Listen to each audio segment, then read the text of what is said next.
بنی اسرائیل اذکروا نعمتی التی انعمت علیکم وانی فضلتکم علی العالمین. یہ ترتیب ذہن میں رکھیے. اور دوسری آیت بھی جو کہ تو صرف یہ ہے کہ ترتیب تھوڑی سی بدلی ہے. بریکٹ یوں بناتے ہو تو اس کی چونچ ادھر ہوتی ہے تو اس کی چونچ ادھر ہوتی ہے. تو اسی طریقے سے ذہن میں رکھیے کہ دوسری آیت کی ترتیب تھوڑی سی بدل دی درمیانی, اور وہ بھی درمیان میں چونچ والا معاملہ جو ہوتا ہے. وَاتَّقُوا يَوْمًا لَا تَجْزِي نَفْسٌ عَن نَفْسٍ شَيْئًا, یہ تو جو کہ تو وہی ہے. ڈرو اس دن سے جس دن کوئی جان کسی دوسری جان کے کام نہ آ سکے گی. وَلَا يُقْبَلُ مِنْهَا عَدْلٌ, وہاں کیا تھا وَلَا يُقْبَلُ مِنْهَا شَفَاعَةٌ, یہاں کیا آیا وَلَا يُقْبَلُ مِنْهَا عَدْلٌ, نہ اس سے کوئی فدیہ قبول کیا جائے گا. وَلَا تَنْفَعُهَا شَفَاعَةٌ, یہ شفاعت بعد میں لے آئے, عدل پہلے لے آئے. وہاں شفاعت پہلے ہے, عدل بعد میں, بس یہ تبدیلی ہے. وَلَا هُمْ يُنصَرُونَ, اور یہ پھر جو کا تو وہی جو پہلی آیت میں تھا, جو چھٹے رکوع کی دوسری آیت ختم ہوئی, نہیں انہیں کوئی مدد مل سکے گی. یہ جو حصہ تھا جو تقریباً 10 رکوعوں پر مشتمل تھا, سورہ بقرہ کے 18 رکوع کہ جن میں روح سخن ہے سابقہ امت مسلمہ کی طرف. 4 رکوع بڑے عموم کے حامل تھے, لیکن بین السطور وہاں بھی اشارے موجود تھے. روح سخن جو تھا وہ بنی اسرائیل کی طرف. 10 رکوعوں میں صراحت کے ساتھ ساری گفتگو ہوئی سے ہے, الا یہ کہ ایک جگہ مسلمانوں سے خطاب کر لیا, کچھ آخر میں اہل مکہ کا تذکرہ بھی ہو گیا. اب اس کے بعد ذکر شروع ہو رہا ہے حضرت ابراہیم علیہ السلام کا. وہ بات سمجھ لیجئے کہ کیا وجہ ہے اس کی. دیکھیے حضرت ابراہیم کی نسل کی یہ 2 شاخیں چلی, ویسے تو 3 ہیں. عام طور پر لوگوں کے علم میں ہے کہ 2 بیویاں تھیں. حضرت ہاجرہ سے حضرت اسماعیل پیدا ہوئے, بڑے تھے. حضرت سارہ سے حضرت اسحاق, ان کے بیٹے یعقوب, یعقوب کے 12 بیٹے بنی اسرائیل. حضرت اسماعیل کو حضرت ابراہیم نے آباد کیا خانہ کعبہ کے پاس لا کر, بواد غیر ذی زرع, تو وہاں یہ جو ہے ایک نسل چلی. لیکن نبوت جو ہے حضرت ابراہیم کے بعد حضرت اسماعیل کو تو ملی, اس کے بعد مسلسل یوں سمجھیے کہ تقریباً 3000 کا فصل ہے سالوں کا کہ کوئی نبوت اس شاخ میں نہیں آئی. نبوت کا سلسلہ چلا دوسری شاخ میں, حضرت یعقوب, حضرت اسحاق, حضرت یعقوب, حضرت یوسف, چلتے جائیے. اور پھر حضرت موسیٰ اور عیسیٰ سے شروع ہو کر حضرت موسیٰ اور ہارون سے شروع ہو کر حضرت عیسیٰ اور یحییٰ تک 1400 برس مسلسل. اگرچہ تیسری شاخ بھی تھی, بنو قطورہ کہلاتے, تیسری اہلیہ آپ کی تھی قطورہ. بنی قطورہ میں سے ان کی اولاد بڑی کثیر تھی. ان میں سے ایک مدین تھے, مدین یا مدیان, ان میں حضرت شعیب کی بعثت ہوئی تھی. حضرت شعیب بھی حضرت ابراہیم کی نسل میں سے ہیں, لیکن بنی مدیان میں سے. بہرحال اب چونکہ حضور کی بعثت ہوئی بنی اسماعیل میں, ادھر بنی اسرائیل ہے جن سے یہ خطاب ہو رہا ہے سابقہ امت مسلمہ, اور اب یہ امامت الناس منتقل ہونے والی ہے بنی اسرائیل سے بنی اسماعیل کو. تو اب اگر اس انتقال کے وقت نقل, اگر وہ جو کامن فیکٹر ہے اس کا تذکرہ کیا جائے تو بات آسان ہو جائے گی. ابراہیم ہی تو جد امجد ہے نا تمہارے, تم یعقوب کی اولاد ہو, ٹھیک ہے, لیکن یعقوب کس کے بیٹے تھے؟ اسحاق کس کے بیٹے تھے؟ ابراہیم کے. تو یہ دوسری نسل میں تو ابراہیم ہی کی ہے. اس حوالے سے ان کے لیے سہل بنایا جا رہا ہے کہ بات کو سمجھو. یہ صرف یہ ہے کہ 2 پیڑھی اوپر جا کر مل گئے اور لالا خیر سنا. اور حضرت ابراہیم نے خانہ کعبہ کی تعمیر کی اور اسے اب مرکز بنانا ہے اہل توحید کا. لہذا یہ ساری گفتگو اب شروع ہو رہی ہے. 4 رکوع اب وہ ہے 15 سے شروع ہو کر 18 تک, جن کا اصل مضمون ہے تحویل قبلہ. وَإِذِ ابْتَلَىٰ إِبْرَاهِيمَ رَبُّهُ بِكَلِمَاتٍ فَأَتَمَّهُنَّ, اور ذرا یاد کرو جب ابراہیم کو آزمایا اس کے رب نے بہت سی باتوں میں.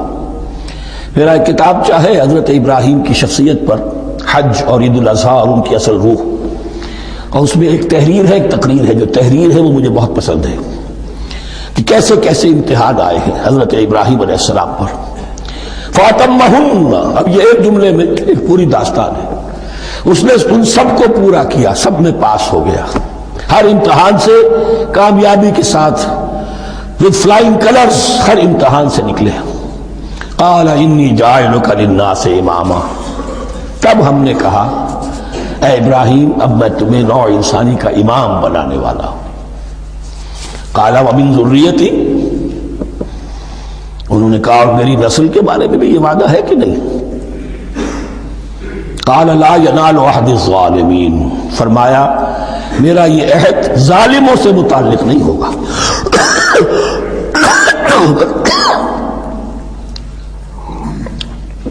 مطلب کیا ہوا کہ تمہاری نسل میں سے جو صاحب ایمان ہوں گے، نیک ہوں گے، سیدھے راستے پر چلیں گے، ان سے ہمارا وعدہ ہے، لیکن نسلیت کی بنیاد پر نہیں ہے کہ جو بھی تمہاری نسل میں سے لازماً وہ اس وعدے کا مصداق بن جائے۔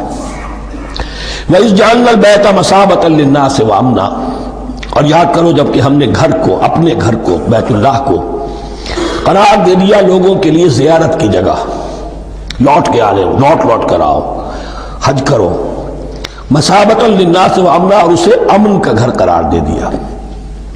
وَاتَّخِذُوا مِن مَقَامِ إِبْرَاهِيمَ مُصَلًّى، اور ہم نے حکم دیا کہ مقام ابراہیم کو اپنی جائے نماز بنا لو، نماز پڑھنے کی جگہ بنا لو۔ آج کل تو بعض علماء نے یہ کہا ہے کہ مقام ابراہیم سے مراد کوئی خاص پتھر نہیں ہے، بلکہ اصل میں وہ تو پوری جگہ جو تھی وہ مقام ابراہیم، حضرت ابراہیم وہاں آباد ہوئے تھے۔ لیکن صحیح بات وہی ہے جو ہمارے سلف سے چلی آ رہی ہے، روایات پختہ ہیں اس کے بارے میں کہ جس طریقے سے حجر اسود جنت سے آیا ہے، ایسے ہی یہ بھی ایک پتھر تھا کہ جو جنت سے لایا گیا حضرت ابراہیم کے لیے جب وہ تعمیر کر رہے تھے، کوئی اور ذرائع تو ابھی تھے ہی نہیں، اس کے اوپر وہ کھڑے ہوتے تھے اور یہ پتھر ہی اونچا ہوتا جاتا تھا خود۔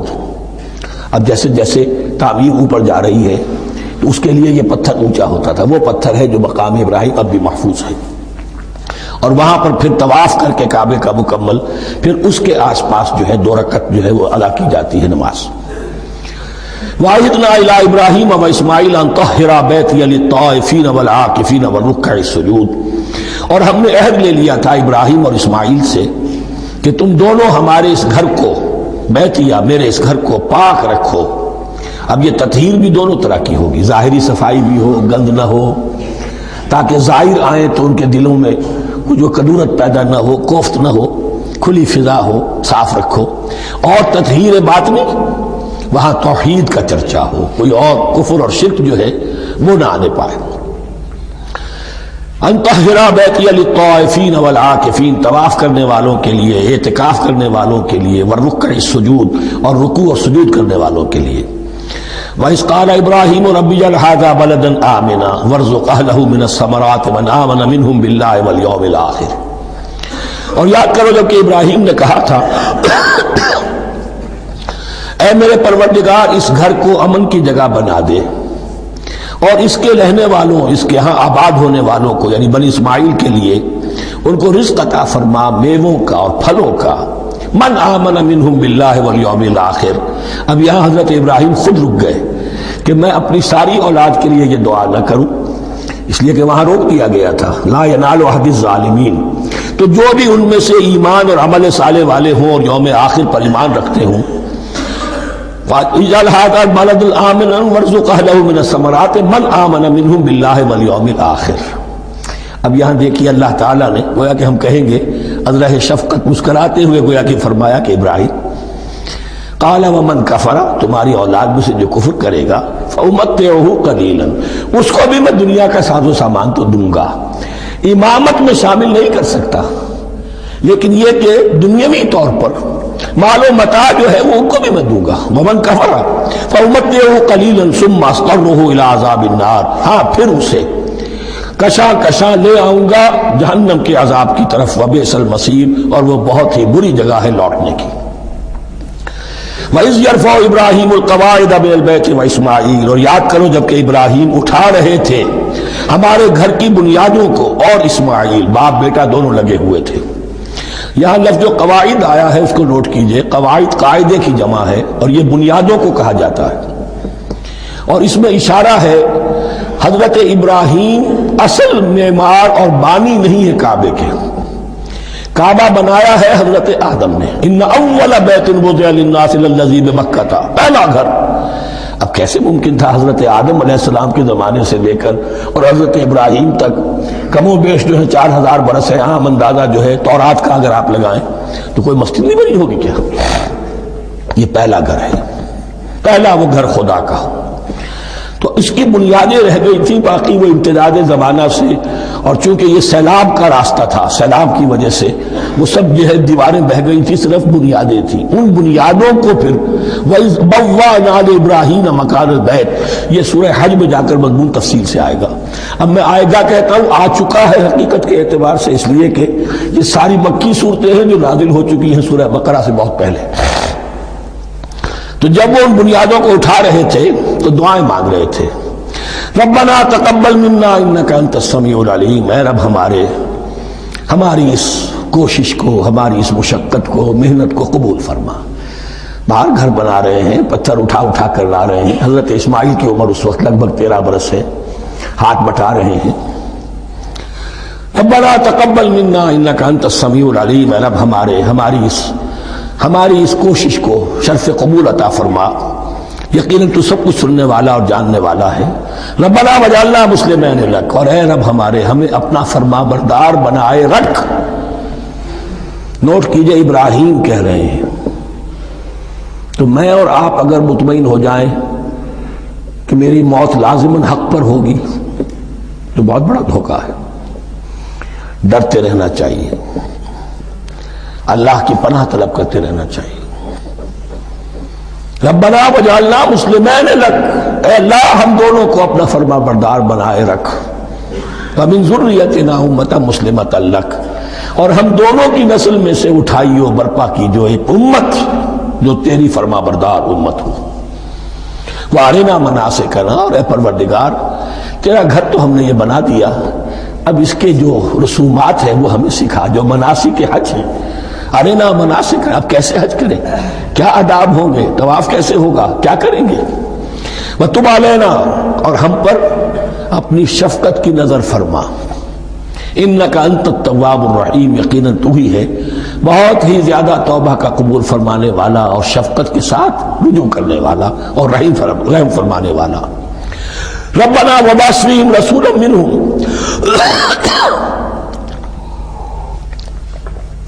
اور اے ہمارے پروردگار ہماری اس نسل میں، اب چونکہ ہماری نسل مراد ہے بنی اسماعیل، بنی اسرائیل اسماعیل کی نسل میں سے تو نہیں ہے نا، یہاں دونوں کی نسل سے مراد ہے تو وہ بنی اسماعیل، ہماری اس نسل میں اٹھائی ہو ایک رسول انہی میں سے، باہر کا نہ ہو، کوئی مغایرت کا اجنبیت کا پردہ حائل نہ ہو، وہ کیا کرے، یتلو علیہم آیاتک، تیری آیات ان کو پڑھ کر سنائے، وَيُعَلِّمُهُمُ الْكِتَابَ وَالْحِكْمَةَ، اور صرف سنائے نہیں، تعلیم دے انہیں کتاب اور حکمت کی۔ صرف سنا دینا تو بہت آسان کام ہے، سکھانا، تعلیم دینا، دلوں میں بٹھانا، اور حکمت، وَيُزَكِّيهِمْ، اور ان کو پاک کرے، ان کا تزکیہ کرے، ان کے دلوں میں تیری محبت اور آخرت کی طلب کے سوا کوئی طلب باقی نہ رہنے دے۔ انک انت العزیز الحکیم، یقیناً پروردگار تو ہی ہے زبردست اور کمال حکمت والا۔ وَمَن يَرْغَبُ عَن مِّلَّةِ إِبْرَاهِيمَ إِلَّا مَن سَفِهَ نَفْسَهُ، اور ایسا شخص کون سا ہوگا جو ابراہیم کے طریقے سے منہ موڑے۔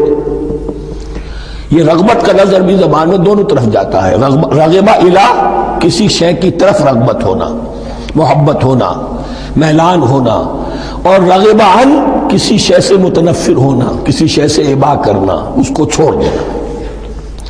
وَمَن يَرْغَبُ عَن مِّلَّةِ إِبْرَاهِيمَ إِلَّا مَن سَفِهَ نَفْسَهُ، سوائے اس کے جس نے اپنے آپ کو حماقت ہی میں مبتلا کرنے کا فیصلہ کر لیا ہو، اور کون ہوگا جو ابراہیم کے طریقے سے منہ موڑے۔ وَلَقَدِ اصْطَفَيْنَاهُ فِي الدُّنْيَا، اور ہم نے تو اسے دنیا میں بھی پسند کر لیا تھا، چن لیا تھا۔ وَإِنَّهُ فِي الْآخِرَةِ لَمِنَ الصَّالِحِينَ، اور یقیناً آخرت میں بھی وہ ہمارے صالح بندوں میں سے ہوں گے۔ اِذْ قَالَ لَهُ رَبُّهُ أَسْلِمْ قَالَ أَسْلَمْتُ لِرَبِّ الْعَالَمِينَ، جب کہا اس سے اس کے پروردگار نے کہ مانو میرا حکم، اس نے کہا پروردگار قبول ہے تیرا حکم، یہاں تک کہ ذبح کرو بیٹے کو، حاضر۔ یہ آخری امتحان تھا، آخری 100 برس کی عمر میں، 87 برس کی عمر میں دعائیں مانگ مانگ کر بیٹا لیا تھا اسماعیل۔ حضرت سارہ کے ہاں کوئی اولاد نہیں ہوئی تھی، اب وہ 13 برس کا تھا، بازو بن گیا تھا، اور اس وقت ذبح کرنے کا حکم آیا۔ جب بھی کہا ہم نے مانو ہمارا حکم، قال اسلمت لرب العالمین، اللہ تعالی ہمیں بھی توفیق دے کہ اس کی پیروی کرے۔ ووصى بها ابراہیم وبنیہ ویعقوب، اور اسی کی وصیت کی تھی ابراہیم نے بھی اپنے بیٹوں کو اور یعقوب نے بھی۔ یا بنیہ، وہ کیا تھی نصیحت؟ ہے میرے بیٹو، ان اللہ اصطفیٰ لکم الدین، دیکھو اللہ نے تمہارے لیے دین کو پسند فرما لیا ہے۔ کون سا دین؟ فلا تموتن الا وانتم مسلمون، اور دیکھنا موت نہ آنے پائے مگر فرما برداری کی حالت میں۔ یہی بات آئے گی سورہ آل عمران میں مسلمانوں سے خطاب کر کے، یا ایھا الذین آمنوا اتقوا اللہ حق تقاتہ ولا تموتن الا وانتم مسلمون، اور ان الدین عند اللہ الاسلام ومن یبتغ غیر الاسلام دینا فلن یقبل منہ۔ ام کنتم شہداء اذ حضر یعقوب الموت، کیا تم اس وقت موجود تھے جب یعقوب کی موت کا وقت آیا؟ جب آدم کی یعقوب پر موت، یہ لفظی ترجمہ ہوگا، اذ حضر یعقوب الموت اذ قال لبنیہ ما تعبدون من بعدی، حضرت یعقوب نے اپنے سارے بیٹوں کو جمع کیا، 12 کے 12، اور مصر میں پہنچ چکے تھے یہ حضرت یوسف علیہ السلام کے ذریعے سے، جو سورہ یوسف میں ساری کہانی آئے گی، وہاں انتقال ہوا۔ تو انہوں نے اپنے بیٹوں کو جمع کیا، اذ قال لبنیہ ما تعبدون من بعدی، میرے بعد تم کس کی پوجا کرو گے، کس کی پرستش کرو گے؟ یہ بات نہیں تھی کہ انہیں معلوم نہیں تھا، لیکن یہ کہ ایک میثاق، قول و قرار اور پختہ کرنے کے لیے۔ قالوا نعبد الہک و الہ آبائک ابراہیم و اسماعیل و اسحاق، انہوں نے کہا کہ ہم پوجیں گے، بندگی کریں گے، پرستش کریں گے آپ کے معبود کی اور آپ کے آبا ابراہیم، اسماعیل اور اسحاق کے معبود کی، اور یہ کوئی مختلف معبود نہیں ہے، الہ واحدہ، وہ تو ایک ہی الہ ہے۔ وَنَحْنُ لَهُ مُسْلِمُونَ، ہم اس کے لیے اس کے سامنے سر جھکاتے ہیں، اسی کی فرما برداری کا اقرار کرتے ہیں۔ تِلْكَ أُمَّةٌ قَدْ خَلَتْ، یہ آیت 2 مرتبہ آئے گی اسی رکوع میں۔ یہ ایک گروہ تھا انسانوں کا جو گزر گیا، ابراہیم، اسماعیل، اسحاق، یعقوب، ان کی اولاد، قد خلت، وہ گزر گئے۔ لہا ما کسبت ولکم ما کسبتم، ان کے لیے تھا جو انہوں نے کمایا، اور تمہارے لیے ہوگا جو تم کماؤ گے۔ یعنی یہاں قدرت سلطان بود کا کوئی مقام نہیں ہے، ہر شخص کے لیے اپنا عمل، اپنا ایمان، اپنی کمائی۔ وَلَا تُسْأَلُونَ عَمَّا كَانُوا يَعْمَلُونَ، تم سے یہ نہیں پوچھا جائے گا کہ وہ کیا کرتے تھے، تم سے پوچھا جائے گا تم کیا کر کے لائے ہو۔ تو راچے ہے پدرم سلطان بود، تو راچے ہے، تم کیا ہو بھائی، تو اپنی بات کرو، باپ تمہارا سلطان تھا ہوگا۔ وَقَالُوا كُونُوا هُودًا أَوْ نَصَارَىٰ تَهْتَدُوا، لیکن اس پس منظر میں اب ان کی خباثت کو نمایاں کیا جا رہا ہے کہ یہ تو تھی وصیت ابراہیم کی اور یعقوب کی، اور اس وقت کے یہود و نصارہ کا کیا رویہ ہے؟ قَالُوا كُونُوا هُودًا أَوْ نَصَارَىٰ تَهْتَدُوا، وہی متحدہ محاذ حضور کے خلاف۔ یا تو یہودی، انہوں نے کہا کہ یا یہودی ہو جاؤ یا نصرانی تو ہدایت پر ہو جاؤ گے۔ قُلْ بَلْ مِلَّةَ إِبْرَاهِيمَ حَنِيفًا، کہہ دیجئے نہیں، بل نتبع، ہم تو نتبع یہاں پر محذوف مانیے، بل نتبع ملت ابراہیم حنیفہ، نہیں ہم تو پیروی کریں گے ابراہیم کے طریقے کی، بالکل یکسو ہو کر۔ وما کان من المشرکین، اور وہ مشرکوں میں سے نہیں تھے۔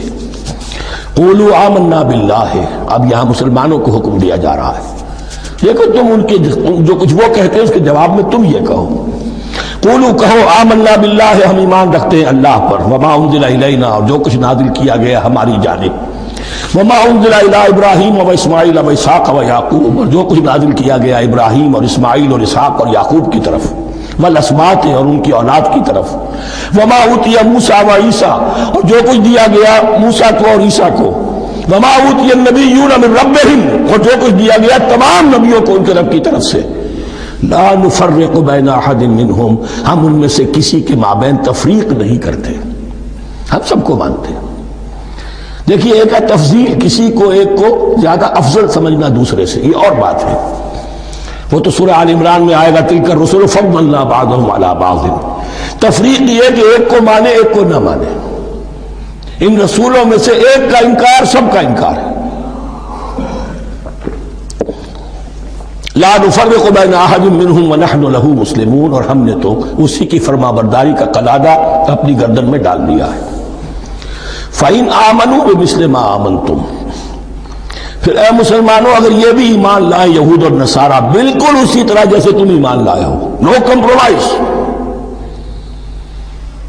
ٹھیک ٹھیک وہی دین اختیار کریں، وہی راستہ جو کہ محمد کے ذریعے سے تمہیں دیا گیا صلی اللہ علیہ وسلم. فَإِنْ آمَنُوا بِمِثْلِ مَا آمَنْتُمْ بِهِ فَقَدْ اهْتَدَوْا، تب وہ ہدایت پر ہوں گے. وَإِنْ تَوَلَّوْا، اور اگر وہ پیٹھ موڑ لے، فَإِنَّمَا هُمْ فِي شِقَاقٍ، تو اس کے معنی یہ ہے کہ وہ زدم زدہ میں اور دشمنی کے اندر وہ مبتلا ہو چکے ہیں. فَسَيَكْفِيكَهُمُ اللَّهُ، تو اے نبی آپ کے لیے ان کے مقابلے میں اللہ کافی رہے گا، آپ فکر نہ کریں. آپ کسی کمپرومائز کی دعوت کی طرف توجہ ہی نہ دیں. کچھ دو کا معاملہ سوچیں بھی نہ. ان کی مخالفتوں سے آپ مرعوب نہ ہوں، ان کی دھمکیوں کا کوئی اثر نہ لیں. فَسَيَكْفِيكَهُمُ اللَّهُ، اللہ کافی رہے گا آپ کے لیے ان سب کے مقابلے میں. وَهُوَ السَّمِيعُ الْعَلِيمُ، اور یقیناً وہ سب کو سننے والا اور جاننے والا ہے. ایسا نہیں ہے کہ اسے معلوم نہ ہو کہ آپ اس وقت کن حالات میں ہیں، کیسی مشکلات میں ہیں، کس طرح کی نازک صورتحال دن بدن جو ہے شکل بدل رہی ہے، لیکن آپ قائم رہیں. یہ ہے جگہ جہاں پر خون پڑا ہوا ہے، اس نسخے میں جو حضرت عثمان تلاوت فرما رہے تھے، اور اس وقت باغیوں نے انہیں شہید کیا ہے. ان کی زوجہ محترمہ نائلہ، انہوں نے بچانا چاہا ہے تو ان کی انگلیاں کٹ گئیں، اور خون جو ہے وہ فَسَيَكْفِيكَهُمُ اللَّهُ، ان الفاظ پر وہ خون پڑا ہے. وہ دباب بھی موجود ہے. وَهُوَ السَّمِيعُ الْعَلِيمُ، اور وہ سب کچھ سننے والا اور جاننے والا ہے. صبغۃ اللہ، کیا معنی یہاں پر بھی ایک آپ کو محذوف ماننا ہوگا. اخترنا صبغۃ اللہ، ہم نے تو اختیار کر لیا ہے اللہ کے رنگ کو. وَمَنْ أَحْسَنُ مِنَ اللَّهِ صِبْغَةً وَنَحْنُ لَهُ عَابِدُونَ، اور اللہ سے بہتر رنگ کس کا ہوگا، اور ہم تو بس اسی کی بندگی، اسی کی پرستش کرنے والے ہیں. قُلْ أَتُحَاجُّونَنَا فِي اللَّهِ وَهُوَ رَبُّنَا وَرَبُّكُمْ، اے نبی ان سے کہیے کہ کیا تم ہم سے محاجہ کر رہے ہو، حجت بازی کر رہے ہو، جھگڑ رہے ہو، دلیل بازی کر رہے ہو اللہ کے بارے میں. وَهُوَ رَبُّنَا وَرَبُّكُمْ، وہ تو ہمارا رب بھی ہے تمہارا رب بھی ہے. رب تو ایک ہے، رب بھی ایک، اس کا دین بھی ایک. ہاں شریعتوں میں فرق ہوا. قُلْ أَتُحَاجُّونَنَا فِي اللَّهِ وَهُوَ رَبُّنَا وَرَبُّكُمْ وَلَنَا أَعْمَالُنَا وَلَكُمْ أَعْمَالُكُمْ، رب تو ہمارا بھی وہ تمہارا بھی وہ، البتہ ہمارے لیے ہوں گے ہمارے عمل، تمہارے لیے ہوں گے تمہارے عمل. وَنَحْنُ لَهُ مُخْلِصُونَ، اور ہم تو اس کے لیے اپنے آپ کو خالص کر لینے والے. یہ ذرا 3 الفاظ یہاں پہ نوٹ کر لیجئے، یہ میرے اور آپ کے لیے لمحہ فکریہ ہیں. نحن لہو مسلمون، 136ویں آیت اس پر ختم ہوئی. ہم اس کے سامنے سر تسلیم خم کرتے ہیں، ان میں سے تو ہم بھی شامل ہیں. نحن لہو عابدون، آیت نمبر 138، ہم اس کی بندگی کرنے والے ہیں، اسی کی بندگی کرنے والے ہیں. تو صرف اسلام نہیں، عبادت، اور ٹوٹل عبادت، ٹوٹل بندگی، پوری زندگی میں اس کے ہر حکم کی پیروی اور اطاعت. اس سے آگے بات آئی وَنَحْنُ لَهُ مُخْلِصُونَ، یہ عبادت اخلاص کے ساتھ نہیں ہے تو منافقت ہے. اس عبادت سے کوئی دنیا کی منفعت پیش نظر نہ ہو، سوداگری نہیں، یہ عبادت خدا کی ہے. دنیا بنانا، دنیا کمانا، دین کو ذریعہ بنانا، اس سے بڑا، اس سے بڑی اور اس سے گری ہوئی کوئی حرکت نہیں. اخلاص، حضور نے فرمایا من صلی یرائی فقط اشرکا، ومن صام یرائی فقط اشرکا، ومن تصدق یرائی فقط اشرکا. جس نے نماز پڑھی دکھاوے کے لیے اس نے شرک کیا، جس نے روزہ رکھا دکھاوے کے لیے اس نے شرک کیا، اور جس نے صدقہ خیرات دیا دکھاوے کے لیے اس نے شرک کیا۔ وَنَحْنُ لَهُ مُخْلِصُونَ نَحْنُ لَهُ مُسْلِمُونَ نَحْنُ لَهُ عَابِدُونَ نَحْنُ لَهُ مُخْلِصُونَ اللهم ربنا اجعلنا منهم اللهم ربنا اجعلنا منهم ام تقولون ان ابراہیم واسماعیل واسحاق ویعقوب والاسباط كانوا هودا او نصارا، کیا تمہارا کہنا یہ ہے کہ ابراہیم اور اسماعیل اور اسحاق اور یعقوب اور ان کی اولاد یہودی تھے یا نصرانی تھے؟ تم جو کہتے ہو کہ یا یہودی ہو جاؤ یا نصرانی تب ہدایت پاؤ گے، تو ابراہیم یہودی تھے یا نصرانی؟ اور اسحاق اور یعقوب اور یوسف اور موسیٰ اور عیسیٰ یہ کون تھے؟ یہی بات آج مسلمانوں کو سوچنی چاہیے۔ محمد الرسول اللہ اور ان کے اصحاب دیوبندی تھے یا بریلوی تھے یا اہل حدیث تھے یا شیعہ تھے یا سنی تھے؟ ان تقسیموں سے اوپر ہونے کی ضرورت ہے۔ اللہ کے ساتھ اخلاص کا تقاضا یہ ہے، ٹھیک ہے ایک فقہی مسلک کے اعتبار سے ایک شخص کسی مسلک کی پیروی کر رہا ہے، لیکن اپنے آپ کو اس سے آئیڈینٹیفائی کرانا اور اس مسلک کو مقدم رکھنا دین پر، اور اس مسلک ہی کے لیے محنت اور مشقت اور بھاگ دوڑ تبلیغ ہو رہی ہے اسی کی، یہ چیز بالکل اس اصل حقیقت کے خلاف ہے کہ جو اللہ کے دین نے ہمیں سکھائی۔ ام تقولون ان ابراہیم و اسماعیل و اسحاق و یعقوب والاسباط كانوا هودا او نصارا قل انتم اعلم ام اللہ، کہیے ان سے کہ تم زیادہ جانتے ہو یا اللہ زیادہ جانتا ہے۔ من اظلم ممن کتم شہادۃ عنده من اللہ، کان کھول کر سن لو، اس سے بڑھ کر ظالم کون ہوگا جس نے اللہ کی ایک گواہی جو اس کے پاس تھی اسے چھپا لیا۔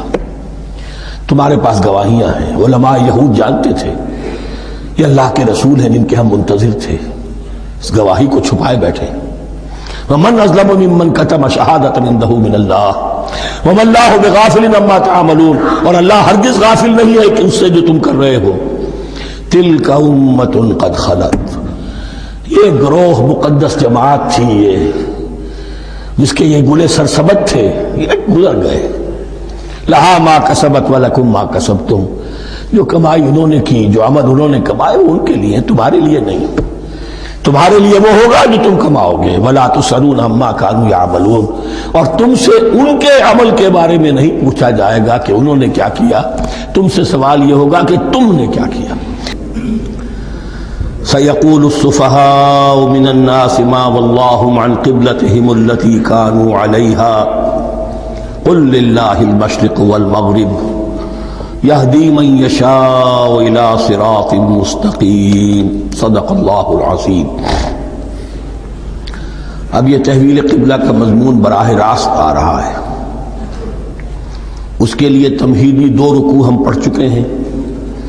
حضرت ابراہیم کا تذکرہ جو معمار ہیں بیت اللہ کے، ابو الانبیاء ہیں، امام الناس ہیں، انہی کی ایک نسل بنی اسرائیل ہے، انہی کی ایک نسل بنی اسماعیل ہے۔ ان کا دین کیا تھا، اس کی بنیاد کیا تھی، انہوں نے اور خود ان کے پوتے حضرت یعقوب نے اپنی اولاد کو کس بات کی وصیت کی تھی، اب وہ اولاد مختلف پگڈنڈیوں پر چل کر کہاں کہاں پہنچ چکی ہے، یہ سارا پس منظر ہے اصل میں اس تحویل قبلہ کے لیے۔ اور تحویل قبلہ پر پورے 2 رکوع آ رہے ہیں۔ اس سے بسا اوقات یہ خیال پیدا ہوتا ہے، میرے ذہن میں بھی کبھی ہوتا تھا کہ یہ ایسی بڑی بات کیا تھی جس کے لیے قرآن مجید نے اتنے شد و مد کے ساتھ اور اس قدر تفصیل کے ساتھ بلکہ تکرار کے ساتھ بات کی۔ تو اصل میں اس کو یوں سمجھیے کہ ایک خاص مذہبی ذہنیت ہوتی ہے، اور وہ مذہبی ذہنیت یہ ہوتی ہے کہ اعمال کے ظاہر پر ان کی توجہ زیادہ مرکوز ہو جاتی ہے، اعمال کی جو روح ہے زیادہ اس کی طرف توجہ نہیں ہوتی۔ عوام الناس کا معاملہ یہی ہو جاتا ہے، ظواہر پر، رسومات پر، جو ظاہری شکلیں ہیں ان کی اہمیت، جو اصل دین ہے، روح دین ہے، جو مقاصد دین ہیں، ان کی طرف توجہ نہیں ہوتی۔ نتیجہ یہ ہوتا ہے کہ ظاہر میں ذرا سا فرق انہیں بہت محسوس ہوتا ہے، ذرا سا فرق ہو گیا، کسی نے رفع دین کر لیا، قیامت آ گئی، معلوم ہوا یہ کوئی اور ہی آ گیا ہماری مسجد میں، یہ کون ہے، کسی نے آمین ذرا اونچا کہہ دیا، پھر قیامت آ گئی۔ یہ ساری چیزیں جو خاص ایک ذہنیت ہوتی ہے، اس ذہنیت کے پس منظر میں یہ مسئلہ چھوٹا نہیں تھا۔ ایک تو یہ کہ جو قبائلی اور قومی پس منظر تھا اس کے حوالے سے سمجھیے، مکے میں جو لوگ ایمان لائے، ظاہر بات ہے ان سب کو عقیدت تھی خانہ کعبہ کے ساتھ، خود حضور کو تھی۔ آپ روتے ہوئے نکلے ہیں اور آپ نے یہ فرمایا تھا کہ اے کعبہ مجھے تجھ سے بڑی محبت ہے، لیکن تیرے یہاں کے رہنے والے مجھے یہاں رہنے نہیں دیتے۔ پھر یہ کہ وہ جو عقیدت اور محبت تھی وہ تمام مسلمانوں کے دلوں میں بھی تھی۔ مدینے میں آ کر آپ نے رخ بدل دیا۔ جب تک مکے میں تھے معلوم ہوتا ہے کہ حضور جب کھڑے ہوتے تھے نماز کے لیے ہے کافی، تو آپ اس طرح کھڑے ہوتے تھے کہ بیک وقت استقبال قبلتین ہو جاتا تھا، یعنی جو جنوبی دیوار ہے ایک طرف وہ کونا ہے جس میں حجر اسود ہے اور دوسری طرف وہ یمانی ہے، رکن یمانی جو یمن کی طرف ہے، جو جنوب مغرب کی طرف ہے، جنوب کی طرف ہے۔ ادھر کوئی شخص کھڑا ہوگا اور وہیں پر انہی کے درمیان جو ہے جب طواف کیا جاتا ہے تو دعا مانگی جاتی ہے، ربنا آتنا فی الدنیا حسنۃ وفی الآخرۃ حسنۃ وقنا عذاب النار۔ باقی پورے طواف میں آپ جو چاہیں دعا مانگے، لیکن یہاں یہ دعا ہے خاص۔ اب اگر کوئی شخص ادھر کھڑا ہو کر نماز پڑھ رہا ہے تو کعبہ تو سامنے ہے ہی، ٹھیک سیت میں یروشلم بھی ہے، تو استقبال القبلتین ایک ہی وقت میں دو قبلوں کی طرف رخ ہو گیا۔ مدینہ میں آ کر معاملہ بدل گیا، مدینہ درمیان میں ہے، مکہ مکرمہ اس کے جنوب میں ہے اور یروشلم اس کے شمال میں ہے۔ اب جنوب کی طرف رخ کریں گے تو پیٹھ ہوگی یروشلم کی طرف، یروشلم کی طرف رخ کریں گے تو پیٹھ ہوگی کعبے کی طرف۔ اس میں امتحان ہو گیا ان لوگوں کا جو ایمان لائے تھے کہ آیا وہ محمد الرسول اللہ صلی اللہ علیہ وسلم کے فرمان کی پیروی کرتے ہیں یا اپنی پرانی عقیدتوں اور اپنی پرانی جو روایات ہیں ان کو زیادہ اہمیت دیتے ہیں۔ اللہ کا شکر ہے جو لوگ مکے سے آئے تھے ان کی اتنی تربیت ہو چکی تھی کہ ان میں سے کسی کے لیے کوئی مسئلہ پیدا نہیں ہوا۔ اقبال کا وہ مصرع پھر سنا رہا ہوں، بمصطفیٰ برساں خیش را کے دی ہموست اگر بہو نہ رسیدی تمام بولا بیست۔ حالانکہ قرآن مجید میں کہیں منقول نہیں ہے کہ اللہ نے حکم دیا تھا، ہو سکتا ہے اللہ نے حضور کو وحی خفی کے ذریعے سے حکم دیا ہو، لیکن وحی جلی میں کہیں نہیں ہے کہ آپ کو حکم دیا گیا ہو کہ اب یروشلم کی طرف رخ کر کے نماز پڑھیے۔ یہ امتحان ہو گیا کہ رسول کا اتباع کتنا کچھ ہے۔ اب جب یہ حکم آیا اب امتحان ہو گیا جو مدینے میں رہنے والے جو ایمان لائے تھے ان کا، اس لیے کہ یہاں یہودی بھی تھے، بعض ان میں سے ایمان لائے، عبداللہ ابن سلام رضی اللہ تعالیٰ عنہ تھے، ان کو علماء میں سے تھے، لیکن جو اور دوسرے لوگ تھے وہ بھی زیر اثر تھے یہود کے علماء کے، ان کے دل میں بھی یروشلم کی عظمت تھی۔ اب جب انہیں رخ کرنا پڑا تو یہ ان کے ایمان کا امتحان ہو گیا۔ تو یہ بڑا امتحان تھا اس میں کہ جو سب کے لیے مثمر تھا، اور مسلمانوں میں سے بعض لوگوں کے دلوں میں یہ خیال بھی پیدا ہوا ہوگا اگر اصل قبلہ یہ تھا تو ہم نے اب تک جو نمازیں پڑھی ہیں وہ تو پھر ہم نے غلط رخ پر پڑھی، ہماری اتنی سالوں کی کسی کو ایمان لائے ہوئے 10 برس ہو گئے، ہماری ان نمازوں کا کیا بنے گا؟ وہ نمازیں ضائع ہو گئیں تو نماز تو ایمان کا رکن رکین ہے، تو بڑی تشویش پیدا ہو گئی۔ اس کے ساتھ ہی ایک مسئلہ یہ پیدا ہوا سیاسی اعتبار سے کہ یہود اب تک تو یہ سمجھ رہے تھے کہ حضور نے اور مسلمانوں نے ہمارا قبلہ اختیار کر لیا ہے، تو گویا کہ ہمارے کیمپ فالوورز ہیں، ہمارا تو انہوں نے اتباع کیا ہے، لہذا ہمیں کوئی خاص اندیشہ نہیں ان کی طرف سے۔ لیکن اب جب قبلہ بدل گیا تو ان کے کان کھڑے ہو گئے کہ یہ تو پھر کوئی نئی اب ملت ہے اور نئی امت کی تشکیل ہو رہی ہے، لہذا ان کی طرف سے مخالفت جو تھی اس کے اندر شدت زیادہ پیدا ہو گئی۔ یہ سارے مضامین تھے کہ جو یہاں پر زیر بحث آ رہے ہیں۔ سَيَقُولُ السُّفَهَاءُ مِنَ النَّاسِ بہت غیر معمولی ہے اس کا آغاز ہی اس آیت کا، ان قریب کہیں گے لوگوں میں سے احمق اور بے وقوف لوگ، ما وَاللَّهُ مَنْ قِبْلَتِهِمُ الَّتِي كَانُوا عَلَيْهَا کس چیز نے پھیر دیا انہیں اس قبلے سے کہ جس پر یہ تھے، یعنی یہ 16 مہینے نماز پڑھی ہے بیت المقدس کی طرف رخ کر کے یروشلم کی طرف، اب کس چیز نے پھیر دیا انہیں؟ قُلْ لِلَّهِ الْمَشْرِقُ وَالْمَغْرِبُ، دیکھیے وہی الفاظ جو 14ویں رکوع میں آئے تھے جو تمہید بن رہے تھے، کہہ دیجئے کہ اللہ ہی کے لیے ہے مشرق اور مغرب۔ گویا کہ شمال اور جنوب، مشرق و مغرب، شمال و جنوب، محاورے میں مشرق و مغرب زیادہ استعمال ہوتا ہے، سب اللہ کے ہیں۔ اللہ کسی سمت میں محدود نہیں ہے. یہدی من یشاء الی صراط مستقیم، وہ جس کو چاہتا ہے سیدھے راستے کی طرف ہدایت دے دیتا ہے. وَكَذَلِكَ جَعَلْنَاكُمْ، اب یہ خاص بات کہی جا رہی ہے، اے مسلمانوں تم اس تحویل قبلہ کو معمولی بات نہ سمجھو. یہ علامت ہے اس بات کی کہ اب تمہیں وہ حیثیت حاصل ہو گئی. وَكَذَلِكَ جَعَلْنَاكُمْ أُمَّةً وَسَطًا لِتَكُونُوا شُهَدَاءَ عَلَى النَّاسِ وَيَكُونَ الرَّسُولُ عَلَيْكُمْ شَهِيدًا. اب تمہارا فرض منصب یہ ہے کہ رسول نے جس دین کی گواہی تم پر دی ہے اپنے عمل سے، اپنے قول سے، اسی دین کی گواہی تمہیں دینی ہے اپنے قول سے اور اپنے عمل سے پوری نوع انسانی پر. اب تم لنک بن گئے ہو. اب تک نبوت کا سلسلہ جاری تھا، ایک نبی کی تعلیم ختم ہوئی، بگڑ گئی، تحریف ہو گئی، غائب ہو گئی، دوسرا نبی آ گیا، پھر کچھ تیسرا آ گیا، چلے آ رہے. لہذا ہر دور کے اندر اب وہ جو معاملہ تھا تسلسل کے ساتھ چل رہا تھا، اب یہاں نبوت ختم ہو رہی ہے محمد رسول اللہ صلی اللہ علیہ وسلم پر، تو نوع انسانی تو ختم نہیں ہو رہی، ابھی قیامت تو نہیں آئی ہے. اب آگے لوگوں کو تبلیغ کرنا، ان تک دین پہنچانا، ان پر حجت قائم کرنا، ان کا احقاق حق پر ابطال باطل کا فریضہ سر انجام دینا، یہ کون کرے گا؟ تو پہلے تو ہمیشہ اللہ کی طرف سے وہی جبریل لائے اور نبی کے پاس آ گئے، نبی نے لوگوں کو سکھا دیا. اب یہ کہ اللہ سے جبریل لائے محمد کے پاس، محمد نے سکھایا تمہیں، اور تمہیں سکھانا ہے پوری نوع انسانی کو، تو تم اب وہ درمیانی لنک ہو. وَكَذَلِكَ جَعَلْنَاكُمْ أُمَّةً وَسَطًا لِتَكُونُوا شُهَدَاءَ عَلَى النَّاسِ وَيَكُونَ الرَّسُولُ عَلَيْكُمْ شَهِيدًا.